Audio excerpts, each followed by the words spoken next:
what's happening currently in the geopolitical realm of South Asia? Has been happening, especially since 2017, is the rise of Indian Ocean into the South Asian context. When we analyze South Asia right now, we are also looking at the Indian Ocean aspect. And whatever is On happening at the global level, India has a stake. And whatever is happening in South Asia, by default, India has a stake. So how do you view these two developments? Are they connected to each other? the COVID has forced us to pull back on our policies, and there have been various developments that had been initiated by the COVID, right? If you see the COVID, the very important aspect is the rise of India. The rise of India as a reliable partner to the global south. Since most of the countries are going to the elections this year around halfway through. The thing is that what I want to know is what are the future prospects for the region? I believe about 50% of the world population is going into elections. So it will definitely have a very important impact if you speak of the foreign policy. Something we look for is continuity, right? And the tenure, when it comes to an end, it creates a challenge for continuity. Welcome again to this very amazing podcast on a new topic that is a theme called Geopolitics of South Asia. And I have resumed my work as the host of this podcast series, and we are back to the State of Affairs podcast with Maharaj. Understanding of why didn't the podcast happen? The thing was that with the academy that the enrollments, we were too much busy and stuck up with many things simultaneously at the academy itself. But then after breathing a bit, I thought that I need to have a conversation with someone who is an expert in this topic called South Asian geopolitics. And I'm quite happy to announce that I'm being joined by Rahul Banerjee, someone who is an expert voice on South Asian geopolitics. Apart from that, as a professional, he is co-founder and managing director of Rice in a House, Delhi. Welcome to the conversation, sir. Thank you very much, Maharaj, and thanks for having me. So before we can just isolate all the events and all the topics that are related to our conversation, let's thing and talk about this basic bottom line of what's happening currently in the geopolitical realm of South Asia. If we talk it from the perspective of a scholar or a student of international relations. Yeah, as you are aware that most of us, especially scholars or practitioners, we see South Asia from the lens of the territorial aspect. That is 8 countries: India, Nepal, Bangladesh, Pakistan, Bhutan, Maldives, Myanmar, and Sri Lanka. But what has been happening, especially since 2017, is the rise of Indian Ocean into the South Asian context, right? So when we analyze South Asia right now, we are also looking at the Indian Ocean aspect on the importance of Indian Ocean, how Indian Ocean is actually, guiding the South Asian geopolitics. Now, another aspect that has been happening for the last about a decade now is the rise of China. And the importance of the rise of China in South Asian geopolitics is that China has become a power that is ready to fill in the vacuum created by Indian absence in the South Asian affairs. As we know, when Prime Minister Modi inaugurated his tenure back in 2014, he invited every head of state from the SAARC nations.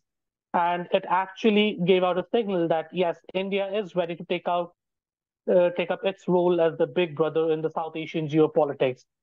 But after 2014, 2015, 16, 17, we saw India's role very much diminishing in the region. And as a result, we see China's role rising.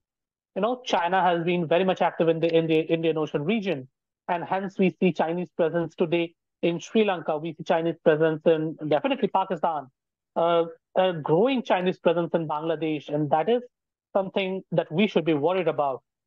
So Chinese rise in South Asian geopolitics has actually led to the decline of India's influence in the South Asian region, right? But otherwise, there are various other aspects that that has affected South Asian geopolitics. The fall of Kabul and the rise of Taliban being one of them. But apart from that, South Asia, uh, as you know, the evolving geopolitics, it's always changing, and that has happened in the region as well. But there are other points that we can definitely pick up when we move ahead with the conversation. That having been said, that's quite interesting. The rise of, I mean, the importance of Indian Ocean that has come and has entered into the streamline of this South Asian geopolitics, and the rise of China and the importance within the Indian borders and the strategic community, that the thinking stemmed from the fact that okay, now it's a time to take a flight. India rose up fully and took the responsibility that we are the powers to reckon with. That having been said, then the fall of Afghanistan, some analysts would suggested that at this critical moment of the global geopolitics, the times that we live in, some scholars or analysts term it as that there is a disjuncture at the heart of the geopolitics and the global order normally when we talk about it. How do you view this development across the globe and impacting South Asian regional geopolitics as such? Because we have a strategic partnership with Russia, we have a strategic partnership with US, we have a strategic partnership with France, and for that matter, many other countries and number of countries. And whatever is happening at the global level, India has a stake. And whatever is happening in South Asia, by default, India has a stake. So how do you view these two developments? Are they connected to each other, or the impact of the global geopolitics and its developments, do they occur also on the similar horizon when it comes to South Asian geopolitics? Okay, Mehraj, see, I will begin with the ever-changing geopolitical order on a global front first. So, a timeline that I see pre and post, it is the COVID period, right? So, COVID, we see, we especially when we analyze geopolitical aspects or geopolitical developments, we have started analyzing it from a pre-COVID period and a post-COVID period. And especially I've been referring to the COVID as the period of the Great Reset, right? The COVID has forced us to, pull back on our policies and rethink everything from a domestic point of view. And there have been various developments that had been initiated by the COVID, right? Um, if you see the COVID, the very important aspect is the rise of India as a reliable partner to the global south. We have seen how the global order has reshaped itself, the rise of minilaterals, because what was very much clear was that United Nations as an institution has failed drastically, especially with the permanent five taking up taking up the world stage and trying to, if I may say, dictate policies that are beneficial to them and not actually caring about what is beneficial to the domestic aspect, right? So the global order has changed drastically. Now, with this changing global order, we have new geopolitical hotspots as well. We are seeing Africa, the rising importance of Africa, which is actually fueled by the global commitments to move to a net zero, and Africa being a hotspot for natural resources, especially critical minerals. Africa has been rising. In the Pacific, it has seen a boom ever since COVID. Uh, Not just because of its geopolitical importance or the rising Chinese hegemony within the region, but because nations in the Indo-Pacific have come together and in a single voice they have demanded that we need the development that you are doing in your own countries. So something India has been focusing on in the Indo-Pacific is the idea of prosperity for all. When I say prosperity for all, India has the vision that we are developing only if you are developing, right? Um, Similarly, this geopolitical churn has not left out South Asia. South Asia too has been impacted with this COVID, with this COVID reset, and definitely the post-COVID rise, especially related to the rise of India. With India rising, South Asia actually felt, I believe, for after about 7, 8 years, that okay, we actually have another power in this region, right? If you speak of Asia, there are just two powers that you can say are resident powers. One is China, second is Asia. Definitely, Russia has been an Indian ally, and this definitely has not happened over a year or a decade. It has happened after decades of engagement, decades of trusted, this decades of trusted communication among between India and Russia, and definitely Russia also has been becoming a major stakeholder in the region. But something Western scholars think that the Russian involvement in South Asia, coupled with the Chinese involvement, will actually hamper Western interests. Something they try to ignore is that there is no vacuum when it comes to power. If there is a vacuum created, there are two or three other powers ready to fill up that vacuum. That is what had happened in South Asia, right? If you see the presence of European nations, presence of US in Pakistan, these presences has been diminishing, and that diminishing presence created a vacuum, which was filled by China and now Russia, which has been emerging very actively in this region. My second thing to know about it is that coming back to the South Asian region, since you talked about the disjuncture at the heart of the geopolitics and the COVID and then the post-COVID world, where we live with a different set of things. I mean, not mostly, but basically the bottom line is still the liberal democratic order. India being the largest democracy in the region and being celebrated so. So my question for this thing is, okay, India rising to the horizons, India expressing itself more, punching also above its weight, some scholars will call it. But how has India's outreach with the neighboring countries been so far, especially post 2014 and especially post COVID? And that's the point I want to know. Also connecting it with how open India has been to the dialogue process of its neighboring countries. Say, for example, it resolved its deadlock with Bangladesh. It has good relations with Sri Lanka for that matter. It has even better relations with some other important neighboring countries. The thing is that how has been the India's approach to deal with the neighboring countries, like Afghanistan, the humanitarian work for the Nepal, Bhutan, Bangladesh, and Sri Lanka, and for that matter, what about the Pakistan-India relations? But let's see, if you speak strictly from 2014 till date, I will say that India's engagement as well as relationship within the neighborhood has been fluctuating in nature, right? As I said, India was very active with its with the Prime Minister inviting the SAARC head of states for his inauguration, followed by his announcement of various policies. The biggest one being neighborhood first, right? So we as scholars, particularly young scholars that I was back then, just into the college, trying to analyze the global happenings. For me, it was a time that India was trying to integrate its neighborhood, and rightfully so, because it is important. You do need you do need a strong neighborhood, not just for security reasons, but also for financial reasons, and very much justified so. But what has been happening with the changing world order, rise of powers, rise of Indian interest in various sectors, India had a tenure of shift towards West, right? India was way too busy trying to connect with America and other Western powers, for example, in the European nations. Now, what happened? This led to a bit of ignorance within the neighborhood, right?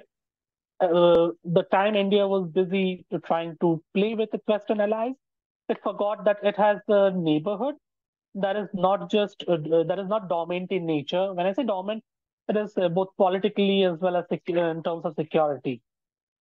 So this led to the creeping in of China, because as I said, there is no vacuum in power. So when India started ignoring the neighborhood or its neighborhood policies, China swept in. And China actually managed to do so very tactfully, because if you see China's debt model or China's assistance to various nations, it actually works like a debt trap. And it has managed to act as a debt trap because um, there are powers like India which were unable to assess those countries. Uh, I do keep having various conversations, which I definitely cannot share over here. But Chinese rise in Sri Lanka, in Bangladesh, in Nepal has been a direct result of India's failure to stick to its commitment. But if you speak now, the COVID period, as I said, was the great reset, and Uh, that was a reset for India's policy as well.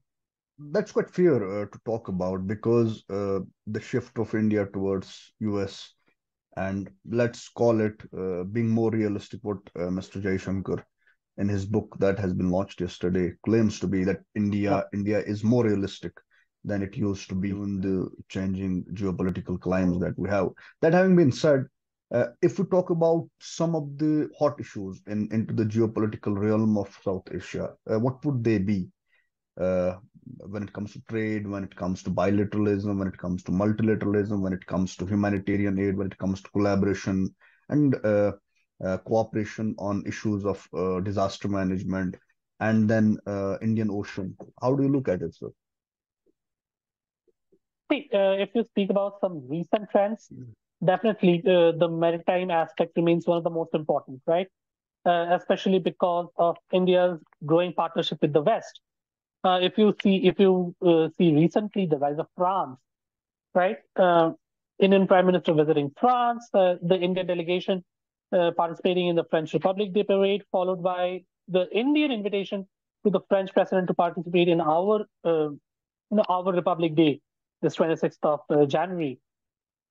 The rise of France has been very much important, and rightly so, because something we analysts, we see the role of France in this region.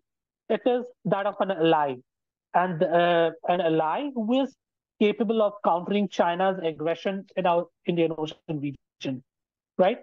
Another aspect is definitely territorial, with the rise of China and Pakistan sitting on two of our fronts. India has always been facing a threat from both these powers. But what has changed with the rise of Chinese hegemony, their presence in Sri Lanka, is that this threat has not just remained territorial, but also maritime in nature, right? Because India in the region has the longest coastline, and the Chinese military is very much capable right now to, to attack Chinese Indian coastlines. That is number one. Second is the rising impact of Indian Ocean, especially as a trade route, right? The Indian Ocean region, it is the one of the busiest and the most important trade routes for us, and that is why the security challenges posed by China has attracted more powers into the region. Now, why it is important for South Asia? With coming in of more powers into the region, the problem happens that there are other players. So, see, first there was France, which is again resident power in the Indian Ocean. We have India, a resident power, but then countries like the United Kingdom, Canada, Germany, envisioning, presenting the Indo-Pacific visions or Indo-Pacific roadmaps. It is something that we need to be worried about because we definitely do not want a power struggle in this region because the power struggle in this region is not going to do any good to anyone. So And these being, yeah, yeah, you continue, sir. I'll ask after this. okay, yeah. So the last point being the rise of Taliban, right? So definitely, India has been a very active partner of the Afghan people. But the rise of Taliban, there are both challenges and opportunities for India, right? Uh, Challenges, definitely the rise of terrorism. If you see the incidents had happening after the rise of Taliban, you will see various incidents, including the Russia-Ukraine war or the present Israel-Hamas conflict, a direct impact of the ideas that the fall of Kabul presented. That is the end of Western hegemony and the rise of alternates, right? The fall of Kabul and the rise of Taliban destroyed US. legitimacy all around the world. And that is why you have Russia saying that, okay, I'm capable of moving into Ukraine. You have Hamas attacking Israel and followed by the Israeli onslaught on the Palestinian people. This is all a direct impact of, that is something I believe. It is a direct impact of the fall of Kabul and rise of Taliban. It has showed the world that anyone can do anything using power, and which actually is not that good.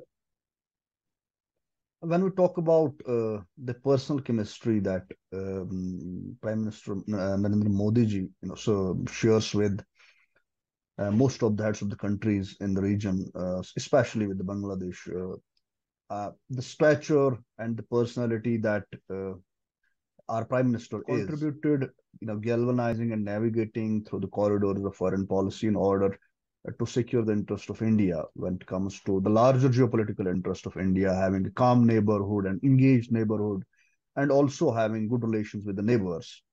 What are your viewpoints on that, sir? Well, see, definitely. So something I do when I do try to analyze the successes and failures of this present government is I divide its work on two fronts. One is domestic policies, and the second is foreign policy. Now, there have been various issues with the domestic policies. There have been various successes as well as failures. And don't actually want to go with that. But when it comes to foreign policy, I believe India has developed its foreign policy in a way that has helped it emerge as the global power it has been aspiring to be. Right now, it is not just because of the charisma our prime minister commands, which is absolutely astonishing. Right, his charisma, his popularity within the region has done a lot, but it has been supported by the vision of our foreign minister as well, Dr. S. Jaishankar, who has been very aggressive when it comes to India's outreach into the global order. I believe it is a combination of both their efforts, the prime minister and the foreign minister, that India has been successful to achieve the stature that we command today, which is actually very good comparing to the tenure of just 10 years, right? The government has been here for 10 years, and the impact India has on foreign policy right now, it's just amazing. Today, sitting here, I can say that India has started to matter to the world.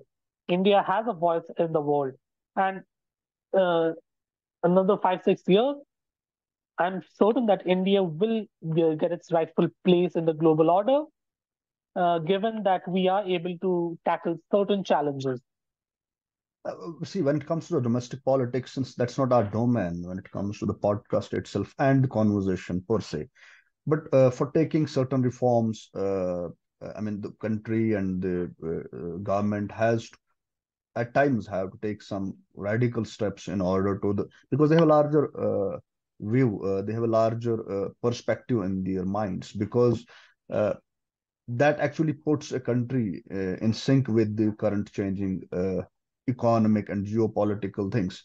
That having been said, one last thing I would like to have you speak on is, since there are most of the countries are going to the elections this year around halfway through, and in our region. That having been said, the thing is that what I want to know is that what are the future prospects for the region, the greater integration, the greater bilateralism, and also the when it comes to the peacekeeping, where will it go from now onwards? Right, I didn't actually get your point on peacekeeping, but I will speak on the aspects of elections, especially in India and other nations. I believe about 50% of the world population is going into elections. So it will definitely have a very important impact if you speak of a foreign policy. Something we look for is continuity, right? And elections every tenure when it comes to an end, it creates a challenge for continuity. But if you speak of the massive, democracies as a whole, uh, a trend that has been rising is is the growth of far right, right? As the time of extremes, which is a bit, which actually is a threat for democracy. But I don't think democracy in itself will have that great an impact with the elections coming in. If you speak of foreign policy, uh, we can only wait for the results of the elections, right? In order to see whether or not we will have continuity or we have to do a bit of reset into the foreign policy aspects. That having been said, I'm signing off from this podcast now. Thank you so much for joining me on a very short notice, sir, Mr. Rahul Banerjee. It was really an honor and privilege to have a conversation on the geopolitical trends in South Asia. Thank you so much and have a splendid evening. Thank you for having me, Maharaj. It was a pleasure joining in. And have a great evening as well. Thank you, sir.